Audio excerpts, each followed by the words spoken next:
तो हम मैटर की स्टेट्स का इंटर कन्वर्जन सीख रहे थे।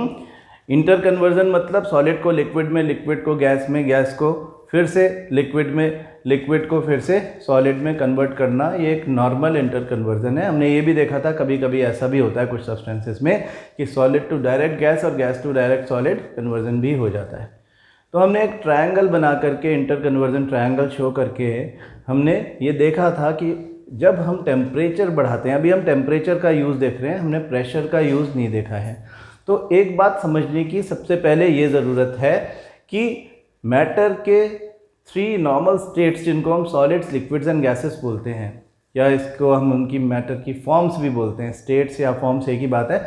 तो मैटर के जो 3 स्टेट्स हैं, सॉलिड्स, लिक्विड्स एंड गैसेस, ये नॉर्मल टेम्परेचर या नॉर्मल प्रेशर पे होते हैं। मतलब आपने अपनी तरफ से ना तो कोई बहुत ज़्यादा टेम्परेचर बढ़ाया या तो कम किया, ना ही आपने प्रेशर बढ़ा करके कुछ चेंज करने की कोशिश की। तो जो सब्सटेंस जिस नॉर्मल स्टेट पे दिखता है हमको, वही उसकी नॉर्मल स्टेट है। मतलब अगर वाटर हमको नॉर्मली एट नॉर्मल टेम्परेचर, हमारे रूम टेम्परेचर पे लिक्विड दिखता है, तो हम कहते हैं water is usually found in liquid form until unless हम उसको आइस में कन्वर्ट ना कर दें उसका टेम्परेचर कम करके, या हम उसको स्टीम में या वेपर में कन्वर्ट ना कर दें उसका टेम्परेचर बढ़ा के। ठीक है, हमने ये भी कहा था कि एक सॉलिड को हीट देते हैं जब, यानी उसका टेम्परेचर जब बढ़ाते हैं, तो वो लिक्विड में कन्वर्ट हो जाता है at a specific temperature. The temperature is known as its melting point. Melting point is that highest temperature at which a substance can stay at solid state. तो solid to liquid melting point पे convert हो जाता है, मतलब हम कहते हैं solid melt हो गया है। इसको हम लिक्विफिकेशन भी बोलते हैं। हाँ, मेल्टिंग या लिक्विफिकेशन एक ही बात है। वो लिक्विड जैसे वाटर, उसको आप हीट दे रहे हो तो वो वेपर में कन्वर्ट होगा eight its boiling point. Boiling point is the maximum temperature a liquid can ever attain. उस टेम्परेचर पर वो कन्वर्ट हो जाएगा वेपर में, तो हम कहते हैं vaporization. Below that temperature, below boiling point अगर वो वेपर में कन्वर्ट होता है तो हम उसको कहते हैं इवेपोरेशन। इवेपोरेशन के बारे में हम बाद में later part of this chapter बात करेंगे, और अभी हम बात कर रहे हैं केवल वेपराइजेशन यानी बॉइलिंग के बारे में। तो today with the help of some experiment videos we will see how we can convert ice into water, यानी solid into liquid form of water. Similarly एक और एक्सपेरिमेंट में हम देखेंगे कि किस तरह से वाटर इज़ बॉइल्ड। इससे जुड़े हुए जो भी फिनोमेना हैं, जो भी सीखने की चीज़ें हैं जहाँ से क्वेश्चन पूछे जाते हैं हमसे, वो क्वेश्चन भी साथ के साथ में हम डिस्कस करते चलेंगे।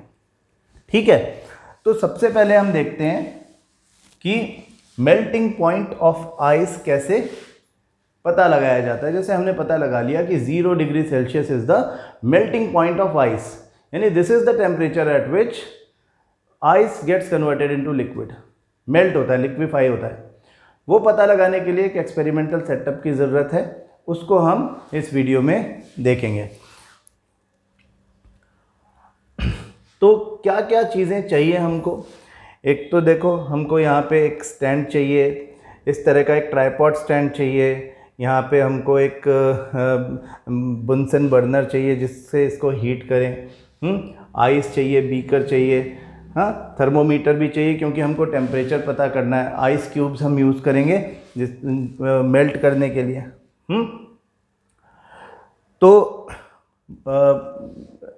बीकर हमारे पास में है। स्टिरर भी चाहिए हमको, स्टिरर उसको मूव करने के लिए होता है। वायर गेज एक चाहिए रहता है। वायर गेज जो होता है वो डायरेक्ट हीट से बचाता है, हमारा बीकर टूट ना जाए हीट की वजह से, इससे बचाने का काम करता है। तो हमने इसमें कुछ आइस क्यूब्स डाल दी हैं और फिर देखें किस तरह से उसको स्टैंड पे, ट्राइपॉड स्टैंड पे रख दिया है। इसका टेम्परेचर चेक करने के लिए हम ऊपर से एक थर्मोमीटर लटका देंगे। हाँ, थर्मोमीटर को इसके अंदर इस तरह से रखेंगे कि इसका जो थर्मोमीटर का जो बल्ब है, अच्छा ये लेबोरेटरी थर्मामीटर है, ये बात ध्यान रखना। लेबोरेटरी थर्मामीटर डिफरेंट होता है, वो बॉइलिंग पॉइंट से ऊपर तक का टेम्परेचर और मेल्टिंग पॉइंट से नीचे तक का टेम्परेचर वाटर के कंटेक्स्ट में पता कर सकता है। तो वो लेबोरेटरी थर्मामीटर बड़ी रेंज के थर्मामीटर होते हैं। और यहाँ पे हम ध्यान रखें कि इसका बल्ब आइस के पीसेस के बीच में, आइस क्यूब्स के बीच में सबमर्ज्ड होना चाहिए, यानी डूबा हुआ होना चाहिए। ठीक है, तो अब हमको आइस को हीट करना है, टेम्परेचर को नोट करना है, टेम्परेचर किस तरह से बढ़ता है। अभी समझो उसका टेम्परेचर जो है वो 0 डिग्री सेल्सियस से नीचे है।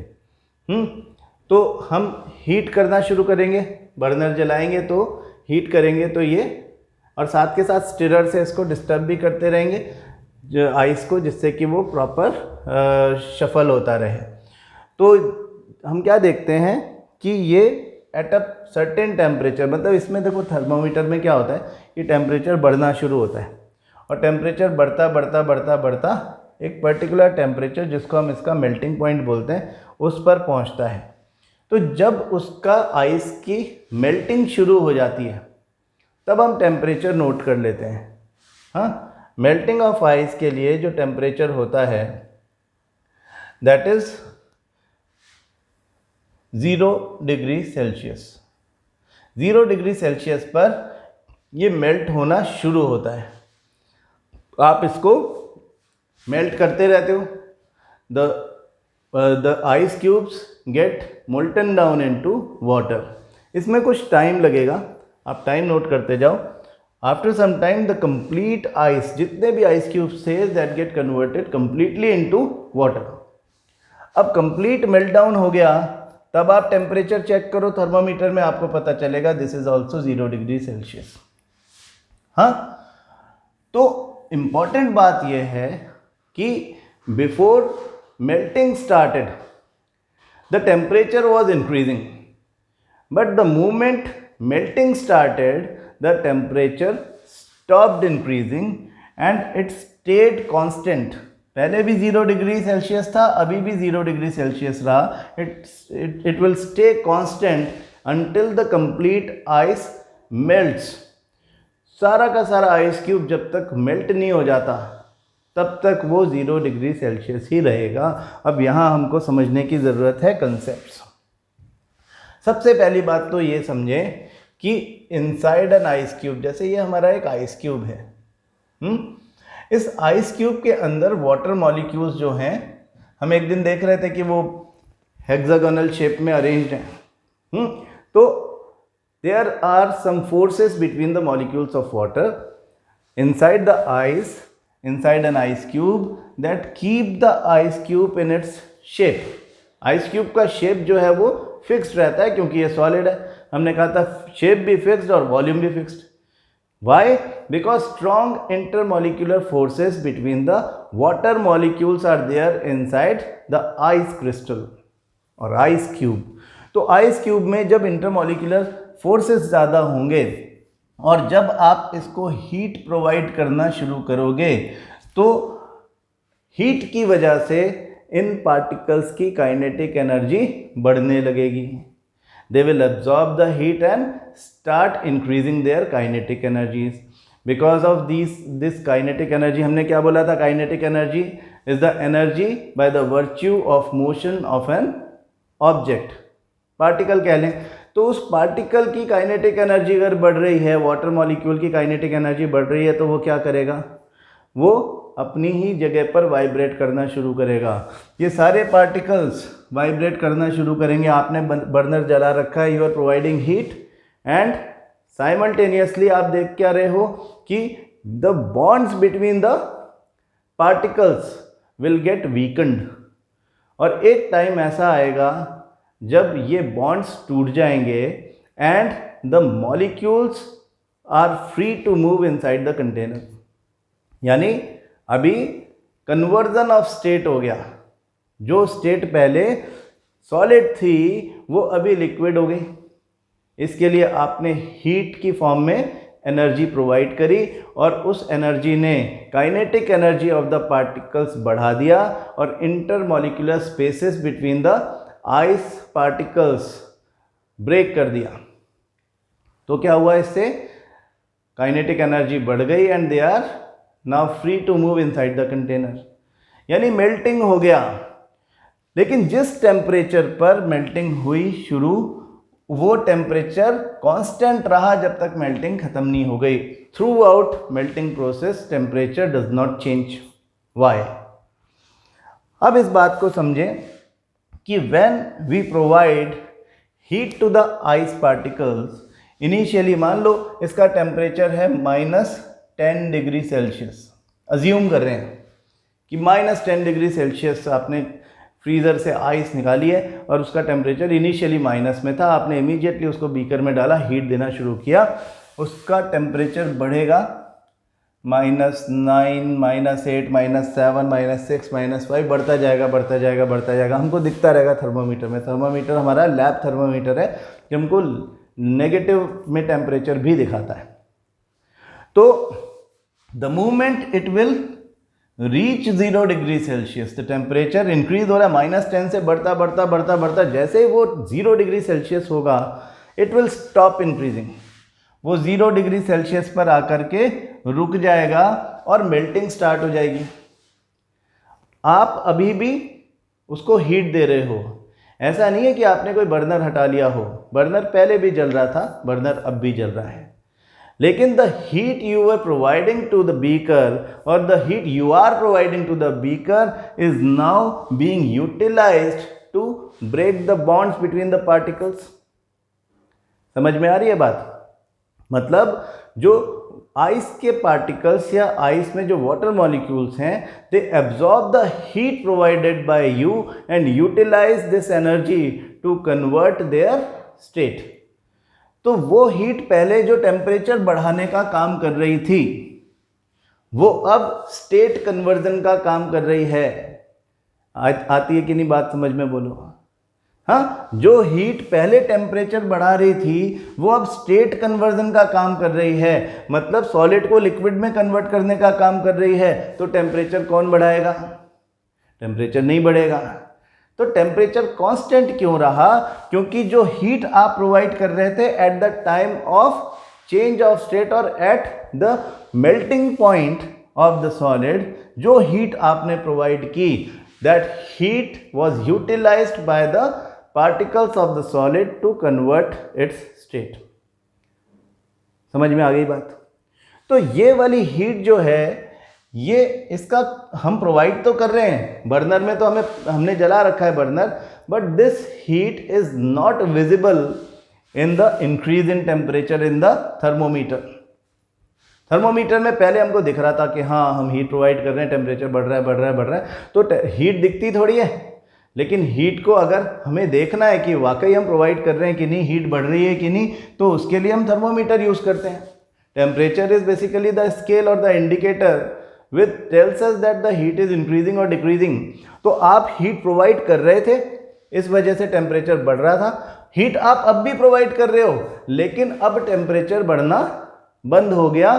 कहाँ पर? Eight the melting point. Now the heat provided by you at the melting point is not visible in the thermometer, or we can say it is hidden. The heat is hidden when the melting point is achieved at normal atmospheric pressure। हाँ, normal atmospheric pressure हो, melting point achieve हो गया हो, तो उस समय heat हमको दिखती नहीं है थर्मोमीटर में। That heat is hidden which is utilized by the solid particles to change its state from solid to liquid. तो इस हिडन के लिए एक वर्ड यूज करते हैं हम, latent, and this heat is known as latent heat. ये जो लिक्विफिकेशन या मेल्टिंग है, इसके लिए एक और वर्ड यूज किया जाता है, फ्यूजन। ये बात ध्यान रखना आप। तो this heat provided to the ice cubes at 0 degree Celsius which was utilised by the ice cubes to change its state from solid to liquid is called latent heat of fusion for ice. Latent heat of fusion can be defined as the heat utilized by the solid substance or solid particles to change its state at its melting point at atmospheric pressure। तो हम उसको technically जब define करते हैं, तो अगर हम सिर्फ ऐसा बोलेंगे कि सॉलिड जो हीट यूज़ करता है अपनी स्टेट चेंज करने के लिए वो लेटेंट हीट है, तो वो बात तो सही है, लेकिन डेफिनेशन थोड़ी सी इनकम्प्लीट हो जाती है। क्यों? The quantity is important. जैसे समझो आपके पास में आइस जो आपने ली है वो 1 किलोग्राम है। 1 किलोग्राम आइस को लिक्विड में कन्वर्ट करने के लिए समझो 1000 जूल, मैं एग्जांपल दे रहा हूँ, 1000 जूल नहीं होती है, ज़्यादा होती है, लेकिन समझो 1000 जूल एनर्जी लगी केवल। 1000 जूल एनर्जी उसकी लेटेंट हीट कहलाएगी। अगर 1 kilogram of a solid 1000 joule of energy utilizes to change its state, तो हम कहते हैं कि ये लेटेंट हीट ऑफ फ्यूज़न है उस सॉलिड के लिए, अगर उसका 1 किलोग्राम है। लेकिन अगर मैं 1 किलोग्राम के बजाय 2 किलोग्राम ले लूँ तो हीट ज़्यादा लगेगी ना। अगर 10 किलोग्राम ले लूँ तो हीट बहुत ज़्यादा लगेगी ना। ये ज़्यादा हीट लगेगी to change the state from solid to liquid. तो इसका मतलब हमें एक स्टैंडर्ड बताना पड़ेगा कि कितनी क्वांटिटी का स्टेट कन्वर्जन करना है। तो हमने वो ले लिया है 1 kg, और ये हम अपनी डेफिनेशन में यूज़ करते हैं 1 kg। यानी हम ये कहते हैं कि latent heat of fusion of a solid is the amount of heat which converts 1 kilogram of that solid into liquid at its melting point at atmospheric pressure। Pressure का नाम हम बार बार ले रहे हैं क्योंकि प्रेशर अगर आप बढ़ा दोगे तो फिर चेंज हो सकती है सिचुएशन। ठीक है, तो ये बात आपको इस एक्सपेरिमेंट से समझनी है कि स्टेट चेंज कैसे होता है और लेटेंट हीट ऑफ फ्यूज़न क्या होती है, ये एक बात है। मैं आपको एक बात बताता हूँ लेटेंट हीट ऑफ फ्यूज़न से जुड़ी हुई, जो हमसे क्वेश्चन पूछा जाता है। हाँ, क्योंकि दैट इज़ इम्पॉर्टेंट। सीखना हमको यही है कि क्वेश्चन क्या पूछे जाते हैं। समझो, लेटेंट हीट ऑफ फ्यूज़न की हम बात कर रहे हैं। अब हमको क्या क्वेश्चन पूछा जाता है, एक बड़ा इंटरेस्टिंग क्वेश्चन है कि समझो आपके पास एक कोल्ड ड्रिंक की बोतल है और उसको आपके पास 2 कोल्ड ड्रिंक की बोतल है, ठीक है, और कोल्ड ड्रिंक नाम है उनका, लेकिन वो ठंडी नहीं है, अभी आपको ठंडा करना है उनको। आपके पास आइस है एक बीकर में और आपके पास वाटर है एक बीकर में। आइस और वाटर दोनों का टेम्परेचर सेम है, दैट इज 1 डिग्री सेल्सियस। दोनों का टेम्परेचर सेम है 1 डिग्री सेल्सियस। अब बॉटल को आपने इसमें रख दिया, बॉटल को आपने इसमें रख दिया और इसमें रख दिया। ज़्यादा कूलिंग कौन करेगा? वाटर है, मैंने 1 डिग्री लिख दिया यहाँ पे, 0 डिग्री सेल्सियस है ना, 0 degree Celsius, not 1 degree Celsius, 0 degree Celsius. ये भी 0 डिग्री सेल्सियस है, ये भी 0 डिग्री सेल्सियस है। 0 डिग्री सेल्सियस पे वाटर भी होता है ना। अभी अभी हमने देखा कि जब मेल्टिंग स्टार्ट होती है तब सॉलिड का टेम्परेचर 0 डिग्री सेल्सियस है, जब वो मेल्ट होने लगता है तो उस समय जो वाटर होता है वो भी 0 डिग्री सेल्सियस पे होता है। तो 0 डिग्री सेल्सियस पे दोनों हैं, तो कूलिंग कौन ज़्यादा करेगा? कूलिंग होती क्या है? कूलिंग मतलब ठंडा होना। ठंडा होना मतलब क्या? 7th क्लास में हीट चैप्टर पढ़ा था, उसमें आपने, अगर आपको थोड़ा बहुत याद है, तो ट्रांसफ़र ऑफ हीट की बात की थी कि ट्रांसफ़र ऑफ हीट हमेशा ज़्यादा हीट वाले सब्सटेंस से या ज़्यादा हीट वाले ऑब्जेक्ट से कम हीट वाले ऑब्जेक्ट की तरफ होता है। अगर हम एक ज़्यादा हीट वाले एक आयरन बॉल को एक ठंडे आयरन बॉल के कांटेक्ट में रख दें तो heat will start getting transferred from the hotter object to colder object. ये बात पता है ना आपको? यानी टेम्परेचर जिसका ज़्यादा है उससे टेम्परेचर जिसका कम है उसकी तरफ मूवमेंट हो रहा है हीट का। अब ये बॉटल जो है, ठीक, ये बॉटल समझो 20 डिग्री सेल्सियस टेम्परेचर जो कि हमारा रूम टेम्परेचर हम मानते हैं, ये 20 डिग्री सेल्सियस इसका टेम्परेचर है। अभी आपने 20 डिग्री सेल्सियस वाली एक बॉटल तो आइस में रख दी और दूसरी वाटर में रख दी। वाटर और आइस दोनों का टेम्परेचर सेम है, दोनों हीट ट्रांसफर कैसे होगा? दोनों का एक ही तरीके से। ये जो आइस में रखा हुआ है ये अपनी हीट देना शुरू कर देगा आइस को। हीट का ट्रांसफर कैसे होगा? गर्म ऑब्जेक्ट से ठंडे ऑब्जेक्ट। ठंडा क्या है? आइस ठंडी है, आइस का टेम्परेचर कम है, इसका टेम्परेचर 20 डिग्री सेल्सियस है, इसका टेम्परेचर 20 डिग्री सेल्सियस से डाउन होने लगेगा because it is giving out heat to the ice cubes. Similarly this will also give the heat to the water in its surrounding, और heat transfer होने की वजह से इधर 20 डिग्री सेल्सियस से ये बॉटल का टेम्परेचर नीचे जाने लग जाएगा, इधर 20 डिग्री सेल्सियस से इस बॉटल का टेम्परेचर नीचे जाने लग जाएगा। अब वाटर को देखो फिर क्या होगा। वाटर अभी है 0 डिग्री सेल्सियस पे। जब हीट एब्जॉर्ब करेगा वाटर, कहाँ से? इस बॉटल से, तो वाटर का टेम्परेचर 0 डिग्री सेल्सियस से ऊपर जाने लग जाएगा धीरे धीरे। जैसे ये 20 डिग्री सेल्सियस से कम हुआ तो 19, 18, 17, 16 धीरे धीरे नीचे आएगा। ये ऊपर जाएगा 1, 2, 3, 4, 5, 6। हाँ, और हो सकता है हम अज्यूम कर रहे हैं कि एट अ पर्टिकुलर टेम्परेचर, समझो अज्यूम कर रहे हैं 10 डिग्री सेल्सियस पर वाटर का टेम्परेचर भी 10 डिग्री सेल्सियस हो गया, बॉटल का टेम्परेचर भी 10 डिग्री सेल्सियस हो गया।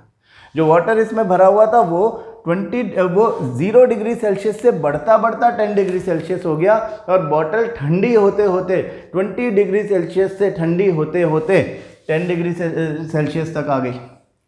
बॉटल ठंडी हुई, पानी कंपैरेटिवली गर्म हो गया 0 डिग्री सेल्सियस से 10 degree Celsius, because of transfer of heat from bottle to the water in its surrounding. ठंडी हुई, लेकिन ये लिमिट है, 10 डिग्री सेल्सियस से कम टेम्परेचर अब आ नहीं पाएगा क्योंकि अब दोनों का टेम्परेचर बराबर है, यानी अमाउंट ऑफ हीट वाटर और बॉटल दोनों में बराबर है। So there will be no transfer of heat. अब ना इधर से इधर ना इधर से उधर कोई ट्रांसफर ऑफ हीट नहीं होगा, यानी अब हम कह सकते हैं कि वाटर में ठंडा होना बंद हो चुका है।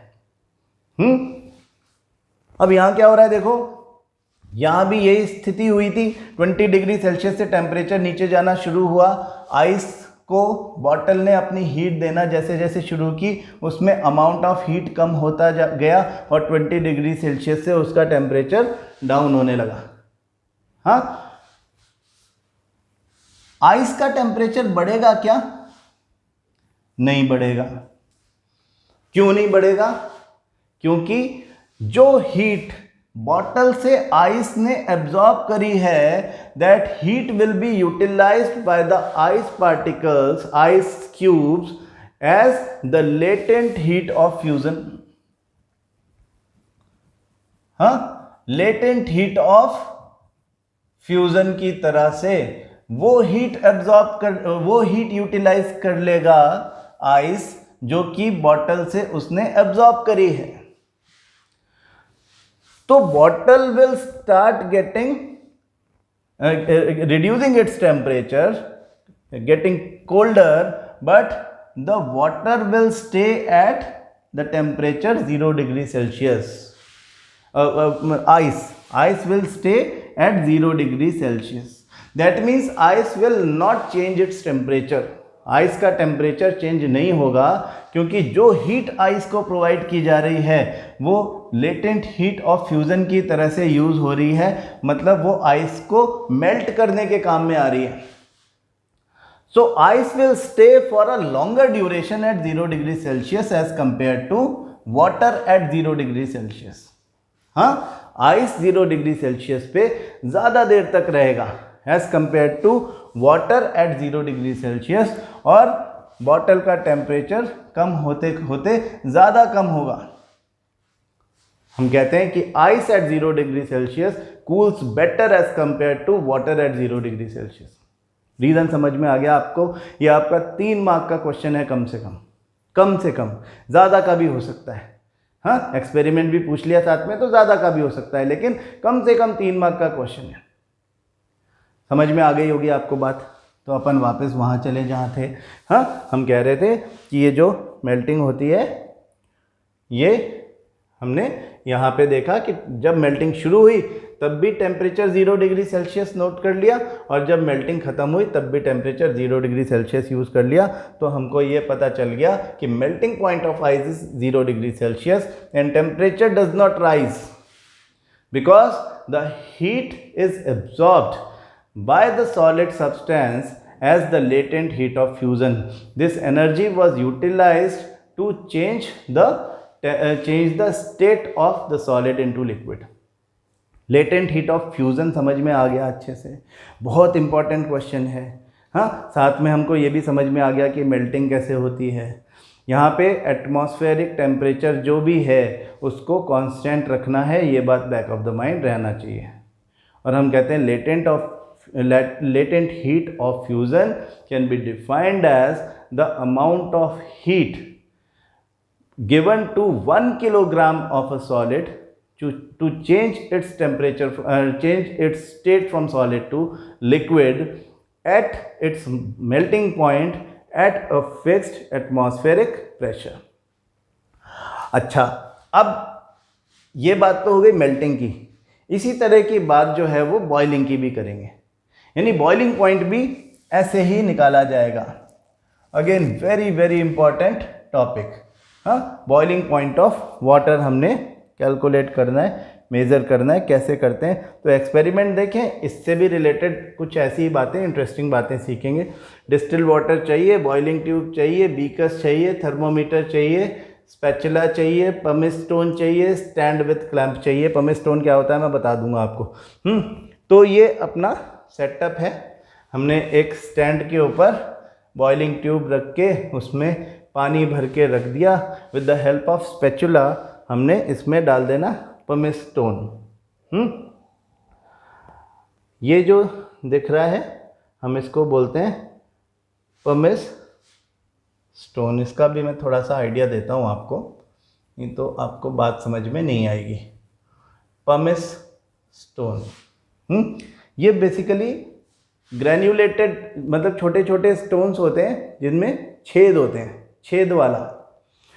बेसिकली क्या होता है, वाई हम क्यों डाल रहे हैं इसमें, हमें क्या करना है, बॉइलिंग करना है। बॉइलिंग करना है तो हम जब इसमें वाटर में बॉयल ये पमिस स्टोन डालते हैं, अगर वो ना डालें तो क्या होगा कि आपका, शायद आपने भी कभी देखा हो चाय वाय बनते हुए कि बड़े बड़े बबल्स बनते हैं इनसाइड द वाटर। जब आप वाटर को गर्म करना शुरू करते हो तो आपका जो कंटेनर है उसकी वॉल्स गर्म होती हैं पहले, तो वहाँ से हीट ट्रांसफ़र होगी वाटर को। तो वाटर का जो पार्ट डायरेक्ट कांटेक्ट में होता है कंटेनर के अंदर की तरफ से, वो हीट लेकर के और उसमें बड़े बड़े बबल्स बन जाते हैं, और वो बबल्स फिर ऊपर आएंगे सरफेस पे, और सरफेस पे आकर के वो फूट जाते हैं। इसको बोलते हैं बम्पिंग। तो ये बम्पिंग जो होती है ये बड़ी डिस्टर्बिंग होती है। कभी कभी उससे कुछ गर्म पानी के छींटे भी उछल के हमको लग सकते हैं, तो वी डोंट वांट दैट। तो हम क्या करते हैं कि ये मैं दिखाता हूँ आपको बम्पिंग कैसे होती है। पहले बम्पिंग समझ लो, फिर उसके बाद देखेंगे। हाँ,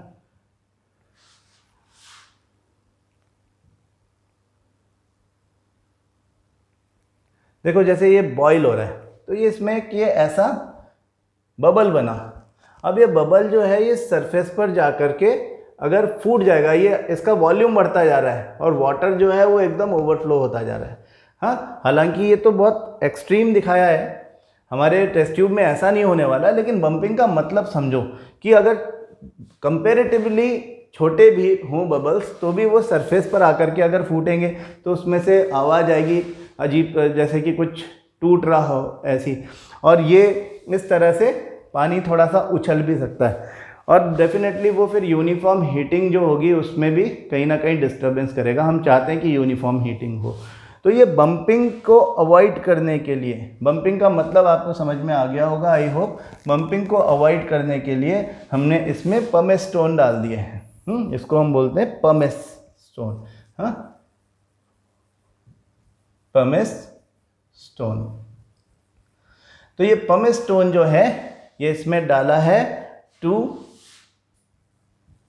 avoid bumping.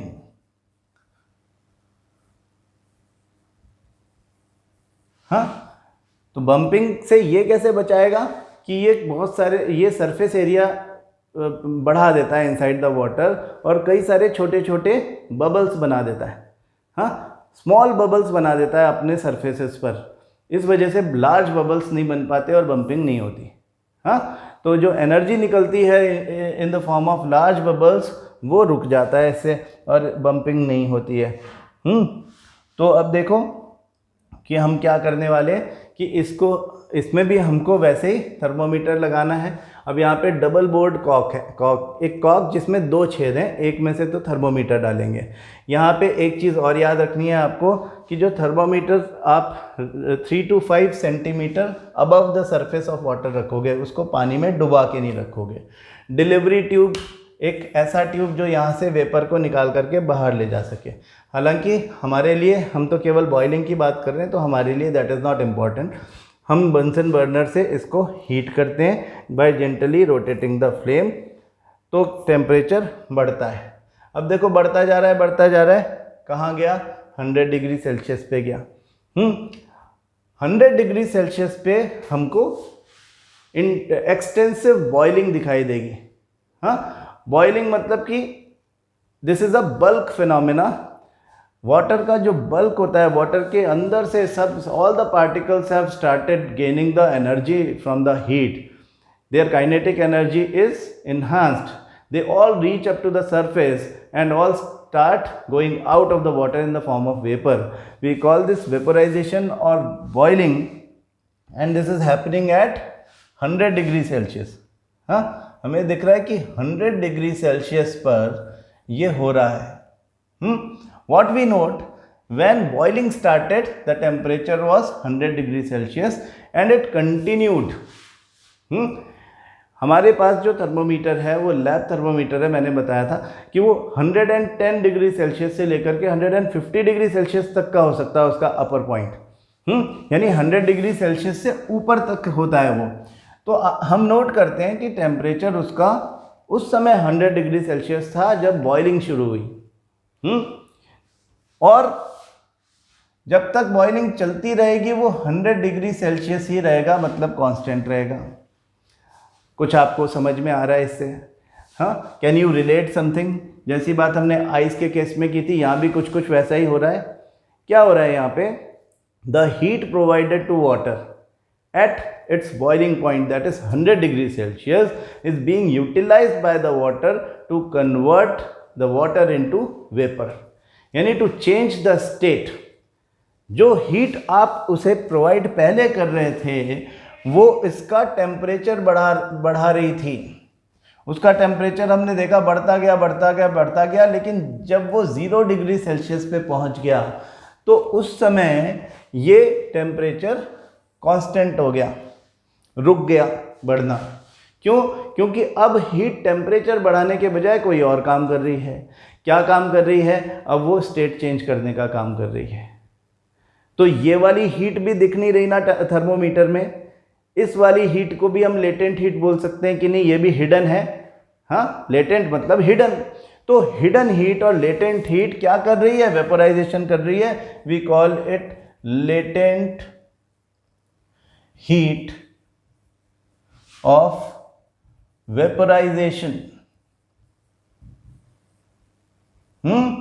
Latent heat of vaporisation, यानी latent hidden heat of vaporisation, वो हीट जो कि आपने उसे बॉइलिंग पॉइंट पर एटमॉस्फेरिक प्रेशर पर प्रोवाइड करी and it was utilised by water to change its state. Simple है बात।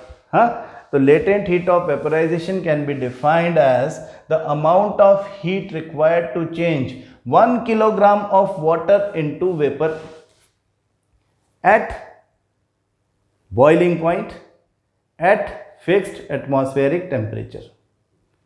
ठीक है, 1 किलोग्राम वाटर को वेपर में कन्वर्ट करने के लिए एट इट्स बॉइलिंग पॉइंट जितनी हीट की ज़रूरत पड़ती है उसको हम बोलते हैं लेटेंट हीट ऑफ वेपोराइजेशन। अब क्वेश्चन पूछा जाता है, एक जैसे हम अभी बात कर रहे थे, एक क्वेश्चन है, बड़ा सिंपल क्वेश्चन है, उसके लिए अलग से इलस्ट्रेशन की ज़रूरत नहीं है। आपको पूछा जाता है कि बॉइलिंग वाटर जो है उसके कंपैरिजन में स्टीम मोर सीवियर बर्न्स देता है। हाँ, the steam causes more severe burns as compare to boiling water. यानी आप बॉइलिंग वाटर में हाथ डाल दो तो हाथ तो जलेगा ऑब्वियसली, लेकिन उससे ज़्यादा डैमेज तब होता है हमारे टिश्यूज़ को जब हम स्टीम के ऊपर हाथ रख देते हैं, वो ज़्यादा चोट लगाता है हमको। तो उसका एक्सप्लेनेशन क्या है? उसका एक्सप्लेनेशन ये है कि स्टीम हैज़ एडिशनल हीट और additional energy absorbed at the boiling point in the form of latent heat of vaporization as compared to boiling water। boiling water के पास एनर्जी जितनी भी है उसके बाद जो additional heat latent heat of vaporisation provide किया गया वो एडिशनल एनर्जी है पार्टिकल्स ऑफ स्टीम के पास, तो वो हमारे टिश्यू को ज़्यादा डैमेज करते हैं। हाँ तो they have more energy in the form of heat due to absorption of latent heat of vaporization with them। water के particles के पास energy provided by you in the form of heat तो है, लेकिन latent heat of vaporization water particle के पास नहीं होती, क्योंकि जो water particles latent heat of vaporization को absorb कर लेते हैं, हाँ, वो वेपर में कन्वर्ट हो जाते हैं। जिन्होंने अब तक नहीं किया वो अब भी वाटर कंटेनर में ही है, वाटर की फॉर्म में ही है। ठीक है, तो ये यहाँ पर सीखने वाली बात है। तो अब हमको क्या देखना है कि इस बारे में हमारी बुक में क्या लिखा हुआ है। एक बार बुक से समझना बहुत ज़रूरी है, बुक में क्या क्या बातें लिखी हुई हैं, क्योंकि आपको पढ़ना बुक है। तो अपन ये चीज़ पढ़ रहे हैं, देखो, can matter change its state. हमने ये दो एक्सपेरिमेंट देखे हैं आज। हाँ, conversion of ice to water, conversion of water to water vapour, है ना, ये दोनों देखे हमने। ठीक है, सेटअप वही है। कुछ इंपॉर्टेंट बातें मैं आपको यहाँ पे रीड करवाना चाहता हूँ। आप अगर आपके पास बुक नहीं है तो इसे पॉज करें, बुक निकाल लें और साथ के साथ देखते रहें कि क्या क्या चीज़ें लिखी हुई हैं, और कुछ बातें जो मैं अंडरलाइन करवाऊंगा आप अंडरलाइन कर लें। ठीक है, हमने पहले तो मेल्टिंग वाला एक्सपेरिमेंट किया है। तो increasing the temperature of solids the kinetic energy of the particles increases. ये बात आपने वैसे भी दिमाग में तो नोट कर ही ली होगी।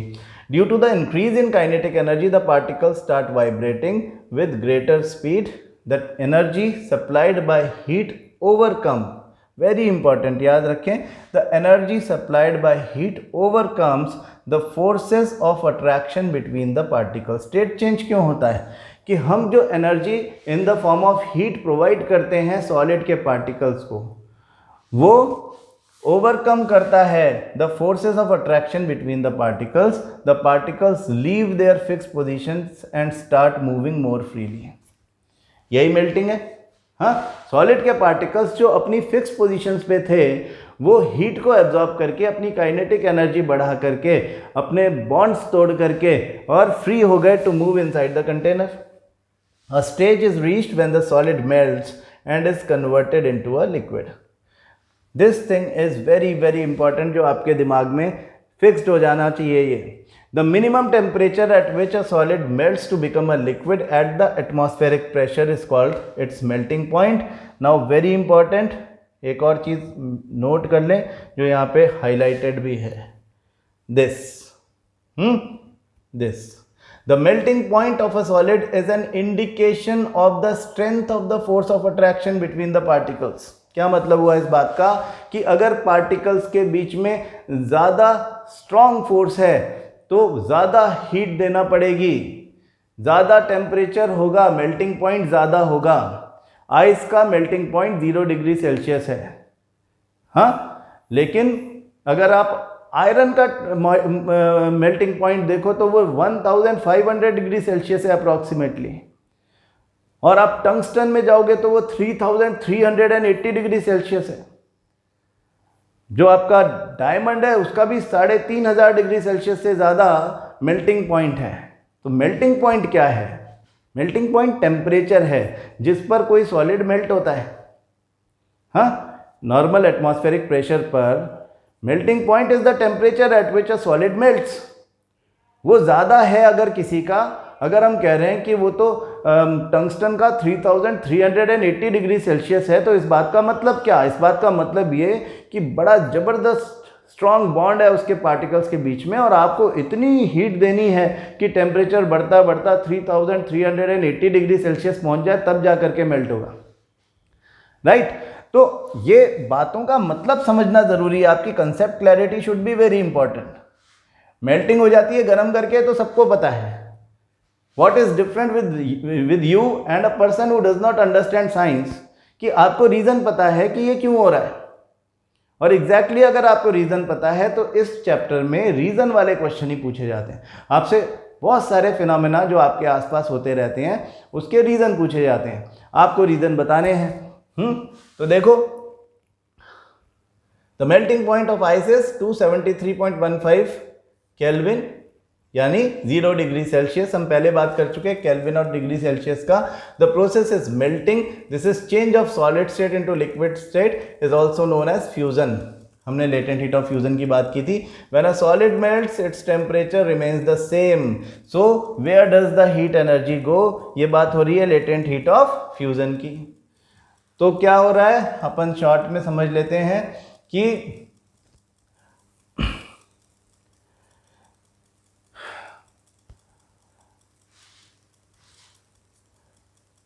during the experiment of melting, that the temperature of the system does not change after the melting point is reached till all the ice melts. ये बात याद रखने की जरूरत है, हाँ, कि temperature of the system does not change after the melting point is reached, यानी टेम्परेचर जब 0 डिग्री सेल्सियस हो गया आइस का, तो फिर temperature of the system change नहीं होता till all the ice melts. सारी आइस जब तक पिघल नहीं जाती तब तक वो 0 डिग्री सेल्सियस ही रहेगा। That is why cooling effect was better with ice, क्योंकि वो 0 डिग्री सेल्सियस पर ज़्यादा देर तक रही। This happens even though we continue to heat the beaker, that is we continue to supply heat. आप हीट सप्लाई करते रहो करते रहो करते रहो, कोई फर्क नहीं पड़ता। तो this heat gets used up in, कहाँ गई वो heat? Used up in changing the state by overcoming the forces of attraction between the particles। जो latent heat है वो क्या करती है? वो पार्टिकल्स के बीच में जो इंटरमॉलिक्यूलर फोर्सेस होते हैं उनको तोड़ने के लिए काम करती है। Overcoming the forces of attraction between the particles as this heat energy is absorbed by ice without showing any rise in temperature, it is considered that it gets hidden into the contents of the beaker and is known as the latent heat। The word latent means hidden। The amount of heat energy that is required to change, इस बात को notify कर लें। The amount of heat energy that is required to change 1 kilogram of a solid into liquid at atmospheric pressure at its melting point is known as the latent heat of fusion। Very very very important, आपसे exam में पूछा जाएगा 100%। तो आपको अगर ये पता है तो आपका 3 मार्क का क्वेश्चन पक्का तैयार हो गया है। When we supply heat energy to water, particles start moving even faster. At a certain temperature, a point is reached when the particles have enough energy to break free from the forces of attraction of each other. At this temperature, the liquids start changing into gas। State change हो गई। The temperature at which a liquid starts boiling at the atmospheric pressure is known as its boiling point। हाँ, we can say that boiling point is the maximum temperature a liquid can ever attain। तो boiling is a bulk phenomena, यानी all the particles of the beaker participate in it। Particles from the bulk of the liquid gain enough energy to change into the vapor state। तो water के लिए this is 100 degree Celsius और 373 Kelvin boiling point है। Water का boiling point 0 degree, melting point 0 degree था ice का, water का boiling point 100 degree Celsius है। Can you define the latent heat of vaporization? We have already discussed about this. So we infer that the state of matter can be changed into another state by changing the temperature। हाँ, ये temperature change करने वाली जो बात है, यहाँ तक की बात हम आज करते हैं। हाँ, आज हमने बहुत इंपॉर्टेंट 2 चीज़ें सीखी, लेटेंट हीट ऑफ फ्यूज़न सीखा, लेटेंट हीट ऑफ वेपराइजेशन सीखा, उसके इम्प्लीकेशंस, किस तरह के क्वेश्चंस आते हैं वो भी मैंने आपको बताए। आप इस वीडियो को बहुत ध्यान से दोबारा देख लें, ये बहुत इंपॉर्टेंट बातें हुई हैं इसमें डिस्कस। आपके पक्के क्वेश्चन इस बार इसमें से आएंगे आपके एग्ज़ाम में, इसलिए आप इसको अच्छे से तैयार कर लें। हाँ, दूसरी बात कि प्रेशर का क्या फ़र्क पड़ता है और सब्लिमेशन क्या होता है, इसके बारे में हम कल बात करेंगे। ठीक है, ऐसे ही कुछ एक्सपेरिमेंट्स देखेंगे और कंसेप्ट को समझने की कोशिश करेंगे। तब तक आप जो चीज़ें मैंने अंडरलाइन करवाई हैं उसको बहुत ध्यान से वर्ड बाय वर्ड पढ़ लो और कोई डाउट हो तो पूछ लो। ठीक है जी, थैंक यू।